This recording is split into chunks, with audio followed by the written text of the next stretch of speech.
Oh, it moved on, son, okay. Valerie was just saying that they have one, and it moved a day early, because it wasn't considered leap year.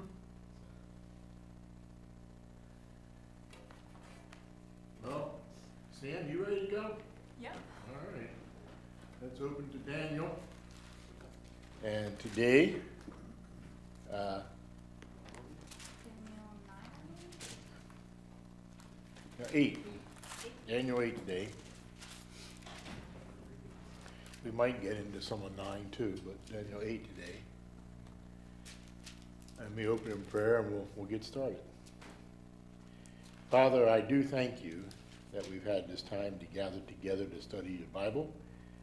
And I do pray you'll help us as we deal with apocalyptic revelations to not be so foolish as to try to pinpoint exactly what's happening and what time and what date and everything when you tell us in your word that no one can know those things. And so I pray, Lord, that you will open our hearts and mind to understand the truths that apocalyptic language is teaching us. That you're in control. And there's evil behind the bad that's being done. And you will punish it one day, and you'll bring justice to bear. And your people will be victorious. Comfort us with these words, I pray, in Jesus' name. Amen. Okay, Daniel 8, Daniel's vision of a ram and a goat. Let's go down to the interpretation, so that's through verse 14. Okay, Sam? Starting 14? 8, 1 through 14. All right. In the 3rd year of King Belshazzar's reign, I, Daniel, had a vision after the one that had already appeared to me. In my vision, I saw myself in the citadel of Susa in the province of Elam. In the vision, I was beside the Ulai Canal. I looked up, and there That was very before good. me was a ram with 2 horns standing beside the canal, and the horns were long. One of the horns was longer than the other, but grew up later. I watched the ram as it charged towards the west, and the north, and the south. No animal could stand against it, and none could rescue from its power. It did as it pleased and became great. As I was thinking about this, suddenly a goat with a prominent horn between its eyes came from the west, crossing the whole earth without touching the ground. It came toward the 2-horned ram I had seen standing beside the canal and charged at it with great rage. I saw it attack the ram furiously, striking the ram and shattering its 2 horns. The ram was powerless to stand against it. The goat knocked it to the ground and trampled on it, and none could rescue the ram from its power. The goat became very great, but at the height of its power, the large horn was broken off, and in its place, 4 prominent horns grew up towards the 4 winds of the heavens. Out of one of them came another horn, which started small, but grew in power to the south, and to the east, and toward the beautiful land. It grew until it reached the host of the heavens, and it threw some of its starry hosts down to the earth and trampled on them. It set itself up to be as great as the commander of the army of the Lord. It took away the daily sacrifice from the Lord, and his sanctuary was thrown down. Because of rebellion, the Lord's people and the daily sacrifice were given over to it. It prospered in everything it did, and truth was thrown to the ground. Then I heard a Holy One speaking, and another Holy One said to him, "How long will it take for the vision to be fulfilled? The vision concerning the daily sacrifice, the rebellion that causes desolation, the surrender of the sanctuary, and the trampling underfoot of the Lord's people." He said to me, "It will take 2,300 evenings and mornings, and then the sanctuary will be reconsecrated." Okay. Well, before we read the interpretation given to Daniel, excuse me, happy birthday, Darce. Thank you. Took a little liberty to stay in bed a little longer this morning, huh? No, my husband made me a nice breakfast. Oh, nice. So, Yeah. threw our schedule right off. Oh, I understand. You bring any leftovers with you? No. Oh, there weren't ate any. the whole thing. Ate the whole thing. Okay. going back, let's see how we're doing so far with, excuse me. Let's see how we're doing so far with apocalyptic style revelation, where you don't necessarily understand everything. Everything is not meant to be understood, but the bigger pictures are meant to be seen. So what do you see so far there that you think this is about before we read the interpretation of it? What do you see so far? What do you think is happening? When we get to verse 3, I looked up, and there before me was a ram with two horns standing beside the canal, and the horns were long. One of the horns was longer than the other, but grew up later. So what do you think this is saying so far? What kind of stuff is being said? What do you think? You can be wrong. It's okay. We all could be wrong with it. Well, what do you think the horn represents? One of the earthly kingdoms, one earthly power. Yeah, these are earthly powers for sure. Would the ram be the spiritual force, the wickedness behind it? No, it doesn't go that far. The apocalyptic doesn't take it that far. The idea is, just like animals were used in the previous vision, but they were grotesque, this one uses animals too. The horn, you know the phrase, he grabbed the horns of the altar? What was that about? Why the horns of the altar? Well, the horns were the symbol of an animal's strength. If a bull who had the horns, thank you so much, Bill. A bull with the horns, when he raises his head, he's demonstrating and showing off his power. He can even use it as a threat to another bull or to a person or something. The same thing happens with a moose. When it's the mating season for moose, they will battle each other, and the way that they engage is they first lift up their head real high, that the other ones see the horns, and the one with the biggest horns hopes to scare away the one with the smaller horns, kind of a thing. But horns represent the idea of power and strength. And obviously something's happening where, well, this horn comes out, but then it grows up, and then another smaller horn comes up later. So that's something to think about. When it says that no animal could stand against it and none could rescue from its power, obviously this kingdom this political entity, this kingdom is going to be pretty strong, right? Okay. And as I was thinking about this, suddenly a goat with a prominent horn between its eyes came from the west, crossing the whole earth without touching the ground. Without touching around is probably a reference to how fast it moved, that it was moving so fast that its feet didn't even touch the ground. Because when you watch a racehorse run and you look at its feet, it's like the feet rarely touch the ground. They're in the air a lot of the time as they're moving across. And I saw it attack the ram furiously, striking the ram and shattering its two horns. So that means it defeated it, right? The ram was powerless to stand against it. The goat knocked it to the ground and trampled on it. So these different kingdoms, the smaller one's going to beat the bigger one. And then the goat became very great, but at the height of its power, the large horn was broken off. So it didn't survive real long. As it was doing well, it got broken off. We'll see that a little bit later here. So let's see here. Then we get down to where it talks about, I asked this question. Then I heard a holy one in verse 13 speaking. Another holy one said to him, how long will it take for the vision to be fulfilled? So Daniel asked, the holy one in his dream asked, how long will this be till it's fulfilled? The vision concerning the daily sacrifice, the rebellion that causes desolation. the surrender of the sanctuary, and the trampling underfoot of the Lord's people. So before this destruction happens to God's people. He said to me, it will take 2,300 evenings and mornings, then the sanctuary will be reconsecrated. Now, sometimes, but rarely, do the numbers mean the numbers in apocalyptic literature.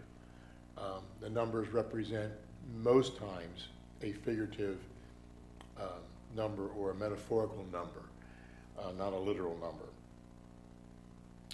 And when it says it will take 2,300 evenings and mornings, the most obvious way to take that is, just like in Genesis, there was morning, there was evening, day 1. There was morning, there was evening, day 2. Would mean that it could represent 2,300 days. But in the context, another understanding was given, especially in the Jewish time, in the time of the Jews, because it talks about this happening in the sanctuary and concerning the daily sacrifices. How often were the daily sacrifices given? Excuse me. Yeah, how often, what times were the daily sacrifices given? Morning and evening. There was 2 a day. So, some have understood this to mean 1,150 days. Half of the number here, because it was evening and morning is mentioned, and is that the sacrifices. If you have, every day you have 2 sacrifices, so if you have 2,300 sacrifices, then you have how many days to complete 2,300 sacrifices? You have 1,150. So there's the 2 most popular views. Nobody knows for sure, but that's what's been suggested, and it could mean 2,300 days, and that could be figurative. That could stand for something else. Or it could mean 1,150 days, half of that, if you're counting the 2,300 as sacrifices. You with me? Because 2 sacrifices per day. So half of that would be the number of days. All right, that's all free.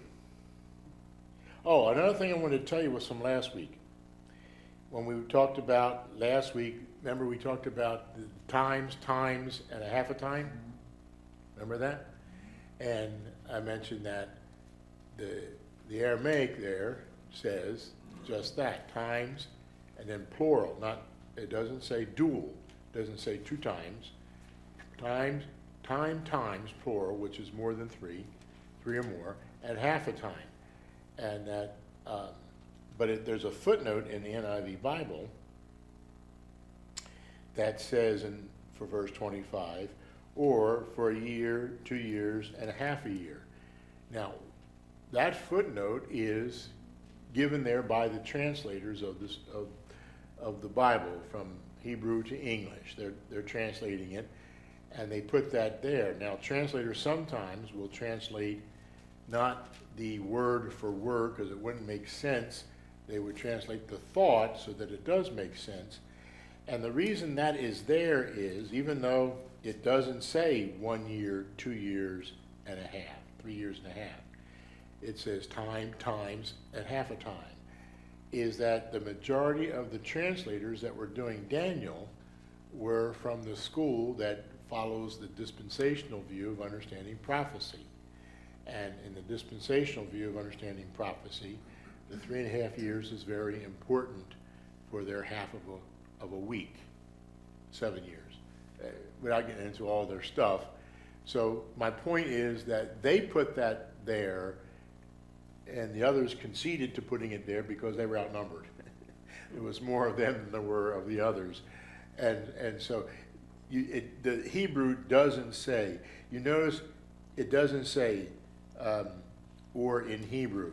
Like look at under in chapter 8, footnote B for verse 17. The Hebrew phrase, see, it tells you the actual Hebrew phrase. It doesn't say the Hebrew phrase is 3 years, 3.5 years. It just says or a year, 2 years and a half. And that's interpretive. So when you look at the notes, don't take the notes to be the same as the text, because they're not. Okay? You understand what I'm trying to say? Notes are notes. Interpreters put notes. Don't take the notes to be the same weight as the text. That's all. That was brought up at the end of the class after we had left last week. I didn't get a chance to address it then. Okay, well, Sam, let's go ahead and read the interpretation and see how close we are to some of these things. While I, Daniel, was watching the vision and trying to understand it, there before me stood one who looked like a man. And I heard a man's voice from Ulai calling, That's the canal. Gabriel, tell this man the meaning of the vision. As he came near the place where I was standing, I was terrified and fell prostrate. Son of man, he said to me, understand that the vision concerns the time of the end. While he was speaking to me, I was in a deep sleep, with my face to the ground. Then he touched me and raised me to my feet. He said, I am going to tell you what will happen later in the time of wrath, because the vision concerns the appointed time of the end. The two-horned ram that you saw represents the kings of Media and Persia. The shaggy goat is the king of Greece, and the large horn between its eyes is the first king. The four horns that replace the one that was broken off represent 4 kingdoms that will emerge from his nation, but will not have the same power. In the latter part of their reign, when rebels have become completely wicked, and a fierce-looking king, a master of intrigue, will arise. He will become very strong, but not by his own power. He will cause astounding devastation and will succeed in whatever he does. He will destroy those who are mighty, the holy people. He will cause deceit to prosper, and he will consider himself superior. When they feel secure, he will destroy many and take his stand against the prince of princes. Yet he will be destroyed, but not by human power. The vision of the evenings and mornings that has been given to you is true, but seal up the vision, for it concerns the distant future. I, Daniel, was worn out. I lay exhausted for several days. Then I got up and went about the king's business. I was appalled by the vision. It was beyond understanding. Okay. Daniel had such a hard time. We can have a hard time too, right? He was the one that got the vision. So let's look at some of the interpretive things that are said here. So beginning in verse 15, while I, Daniel, was watching the vision, this is a vision he saw, and trying to understand it, there before me stood one who looked like a man, and I heard a man's voice from the Ulai calling, Gabriel, tell this man the meaning of the vision. So there's an unbodied voice that says to the man who's Gabriel, an angel Gabriel who comes in the appearance as a man. That's you okay with that? You see what I'm saying there? That's not prophetic. That's just the way they describe angels when they come and they visit human beings and talk, like in Abraham's day and things like that, where the angels showed up and things like that. Okay. Tell this man the meaning of the vision. As he came near the place where I was standing, Daniel was terrified and fell prostrate. That means right on the ground. He put his face to the ground. Now, that's also a position of worship and adoration and honor. The angel does not accept worship. What does he do to him? Picks him up to his feet. You know, the angel is not to be worshipped. You worship God alone. So he picks him up. So the Son of Man, he said, understand that the vision concerns the end, the time of the end. This is chapter 8 of Daniel. And we just did verse 17. That the vision concerns the time of the end. So while he was speaking to me, I was in a deep sleep and with my face to the ground. Then he touched me and raised me to my feet. He said, I'm going to tell you what will happen later in the time of wrath. So the time of wrath, is it human wrath or is it God's wrath against mankind? And he's going to explain some of it as we go down, because there's 2 questions that could be asked there. Because the vision concerns the appointed time of the end. And by saying that, he's referring to what? God's judgment at the end, right? But is he referring to God's judgment at the end of time or at the end of this period of time? And you're not going to get answers. So be satisfied by just knowing what. If he says, this vision concerns the appointed time of the end, know what? Whether it's the end of that period of time or is it the end in God's judgment? Be satisfied by knowing what that expression gives you.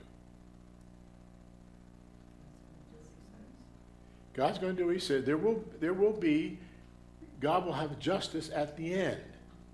God will take care of all these things. When? In his time. It's not for us to worry about. We don't have to be so consumed by when's this going to take place. And that's what ends up happening many times as we read apocalyptic language. We want to know when's this going to happen. We want to know all the details.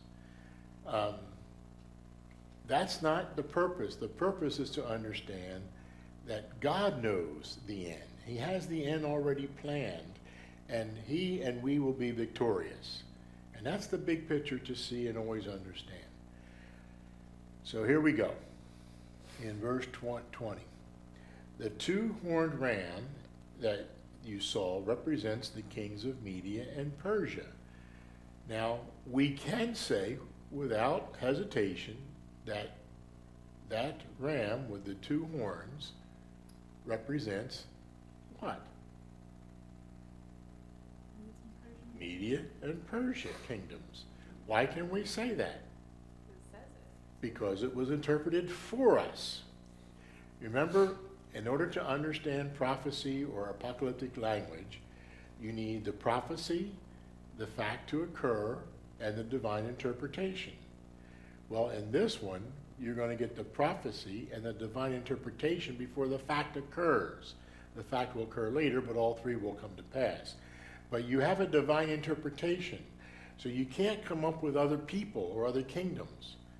The angel said those kingdoms, that ram represents two kingdoms, the kings of Media and the kings of Persia. And the kings of Persia were stronger than the kings of Media, that's why they were different size. The shaggy goat, he says, is whom? The king of Greece. And the large horn between its eyes is the first king that happened during this period.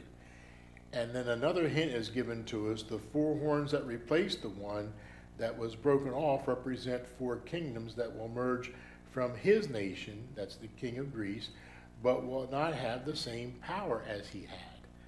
Do you know who this person is, the king of Greece, who raised up and had such great power, and then suddenly it stopped, and four of his sons took over, but they didn't have the same power and authority that he did?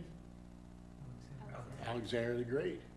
Yes, exactly, in Greece. So this was a prophecy of Alexander the Great. This happened, the prophecy takes place six centuries before Christ, which is 4 centuries before Alexander the Great's going to come along the scene. So it defines that this one's going to be better than the rest. And it is the king of Greece, who was Alexander the Great. He lived to be 33 and suddenly died. They don't know why he died. He may have been sick or something, but he suddenly died. And his 4 sons took over for him. But the 4 sons, neither of them were as good of a military mind as him, and as he was, and they did not have the same success that he enjoyed or the same power. And you learn behind that what was behind all that was God did not give it to them. His purpose was not to give it to them. So you now have Alexander the Great being prophesied. You had the 2 kings of Media and Persia.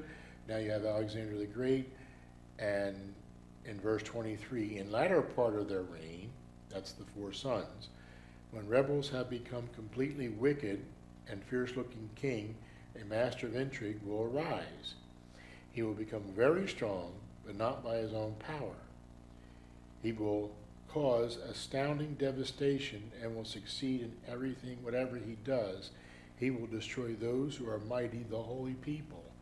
Do you know who this person was? This is a historical figure again. This happened in the 2nd century before Christ, when he tried to destroy the Jews, just like Hitler tried to do. He tried to destroy the Jews. If you had a copy of the covenant, you were put to death if you were caught having a copy of the covenant law. He was a harsh leader, and it even tells us that his power was satanic and not just human. He didn't do it by his own power. He's very strong. He had satanic power behind him, which is often suspected by some despots. The wickedness that they do is so bad, people think this has to be Satan behind this person. And it could be, because there is that element in the things we're going to see here. This is Antiochus Epiphanes. You ever heard that name? Antiochus Epiphanes was one of the rulers of Greece, and he was very nasty. He was a despot, and he tried to destroy the Jews. It was one of his goals, was to destroy them in history. This was 2nd century before Jesus coming, 200 years before Jesus. So we're given some pretty specific things here in this interpretation to let us know that these powerful leaders are going to come, and God knows they're going to come. He's ordained it. He's sovereign over all this, and he knows the future. Our comfort comes in what? Knowing that God is in control, and he knows the future, and he has a plan. And that they're not going to be ultimately victorious, right? But they're going to be ultimately what? Destroyed. Okay? That's the message. Can you be satisfied with that? Or do we have to get out our crayons and color it in? You see? God wants us to be satisfied with knowing that he knows the future, and that all these entities that rise up are not a surprise to him. Boko Haram in Nigeria right now is not a surprise to God. And that he is sovereign over all these things, and even though they're trying to destroy Christians, and many of his people are getting destroyed in Nigeria, we're told again in the book of Revelation about the martyrs there, that God has a special place for martyrs and special rewards for martyrs in heaven. Those who surrender their lives to follow Jesus. And that will be for all eternity, compared to the suffering they go through here and now, compared to all eternity. Well, which is greater? The reward of all eternity, right? Though there might be suffering here and now. And God's not afraid that his people may suffer. Why is God not afraid that his people may suffer now for a period of time? Why is he not afraid of that? He knows the whole story. Knows the whole story. And he will what? This is the thing to catch. He'll be victorious. What's going to happen to them? For how long? Eternity. They get rewarded for eternity.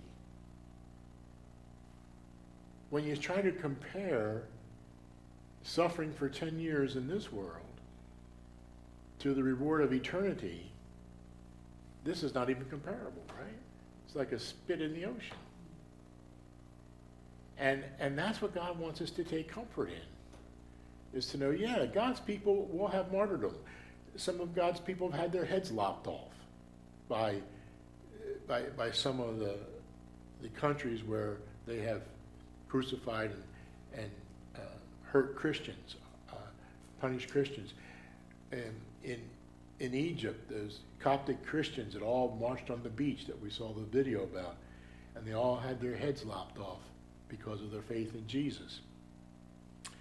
Well, that's not what they're going to have suffering forever and ever in eternity, they're going to be rewarded greatly because of their faithfulness to Jesus in that. And we tend to fear what people can do to us here and now for a period of time. Yes, it's painful. Yes, it hurts. Yes, it's embarrassing. Yes, it's degrading. Yes, it's dehumanizing.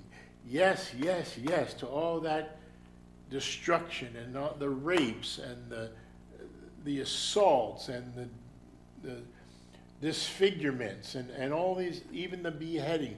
All this is terrible, terrible, and terrible. But it doesn't begin to compare to the glory that will be given us and revealed in us in heaven forever and ever and ever. It won't even be a mark. It won't even be a blemish. God says in heaven there's no more suffering, no more pain, no more crying. This isn't going to be a memory that makes you cry. You're going to be rewarded forever. And the thing he wants his people to always understand is that God has the victory for you. And the victory is secure. He knows this evil is taking place. And he's working behind the scene against it. And we'll see some more of that here too. And he wants us to understand that. I mean, Gabriel talks about the fact that he comes to give Daniel the interpretation. Later, we're going to see Gabriel talking about the fact that he and Michael were fighting hard in heaven against the authorities. And the reality is that God says he's victorious. He knows the beginning. He knows the end. He's planned it all. We're victorious. He has a purpose for his plan of how he's going to use it, what he's going to do with it, and that's up to him. And that our victory will last forever. No one will ever take away from us that victory. So, are we to fear those who can persecute us? Are we to fear those who can take our lives or who can assault us or behead us? Well, nobody is looking forward to that, and I would not, volunteer to step first in line. But if it should happen, we don't have to fear them. Why? Because they can't touch our soul. And they're not destroying God's purpose and God's plan. And God will punish them one day himself. And that punishment will last for how long? Forever. And ever and ever. Our joy and our victory will last how long? Forever. Forever and forever. Okay? Let's keep going here. So now, verse 23, the latter part of their reign. Oh, I just read that. This is Antiochus Epiphanes. You can look him up. He's in Wikipedia for sure. Antiochus. If you can spell that one, you're good. And then Epiphanes. He will destroy those who are mighty, the holy people. The holy people refers obviously to God's people at the time. He will cause deceit to prosper, and he will consider himself superior. When they feel secure, he will destroy many and take their stand against the prince of princes. That's the Lord, isn't it? Yet, he will be destroyed, but not by human power. What's that tell you? Who's going to destroy him? God. It tells you that behind this evil and this wickedness, there's a celestial war as well. And God is fighting for his people. And there's no power that will stand against him. These are the things that apocalyptic language and literature is supposed to comfort us with and help us with, is to see these things. Even if we can't know, well, who's this one, and who's this one, and who's this, and what does this represent? We may never know those things, but we can know that God is victorious, and that's the thing we need to see. So the vision of the evening and the morning, this was how long is this going to take place, remember? that has been given you is true, but seal up the vision, for it concerns the distant future. So what does he say the numbers represent? Did they represent 2,300 days or 1,150 days? What does he say they represent? What does he say? It doesn't say. He just says it's true, and do what? What does he say about it? It concerns the distant future. What did he just tell you? It's none of your business. It's a Nunya passage. It's none of your business.